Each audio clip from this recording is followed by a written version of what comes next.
মা এসে বললেন, নবী, সবাই যদি উলঙ্গ হয়ে কিয়ামতের ময়দানে হাজার হাজার নারী পুরুষ একসাথে দৌড়ায়, কারো কি লজ্জা লাগবে না? কেউ কি কারো লজ্জাস্থানের দিকে নজর করবে না গো নবী? কারো কি শরম লাগবে না? বিশ্বনবী বললেন, ও আয়েশা, ওই দিনটা তো এই দিনের মতো না। ওই দিনের নাম হলো আল কারিয়া। মাল ওয়া মা আদরাকা মাল। ওইটা আয়েশা ভয়ঙ্কর দিন, এই দিনের মতো না। আকাশের জলজলে দ্বিপ্রহরের সূর্যটা মাথার কাছে আসবে, সূর্যের প্রচন্ড তাপে মাথার মগজগুলো ভাতের মাড়ের মতো গলে গলে নাকের ছিদ্র কানের ছিদ্র দিয়ে বেয়ে বেয়ে পড়বে। নিজের চোখের পানি, নিজের ঘামের পানিতে নিজেই সাঁতার কাটবে।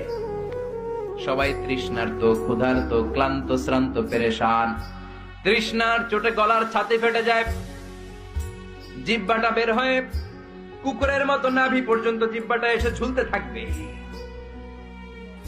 আল্লাহ আমারে বাঁচাও, ইয়া নফসি, ইয়া নফসি বলে যে জিকির শুরু হবে, এই জিকিরের আওয়াজে কিয়ামতের ময়দান থারথার করে কাঁপবে।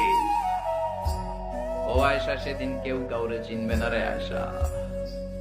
ভাই ভাইরে চিনবে না, বন্ধু বন্ধুরে চিনবে না, স্বামী স্ত্রীরে চিনবে না, কলিজার টুকরা সন্তান রে মা চিনবে না, ছেলেরে বাবা চিনবে না, কেউ কাউরে চিনবে না।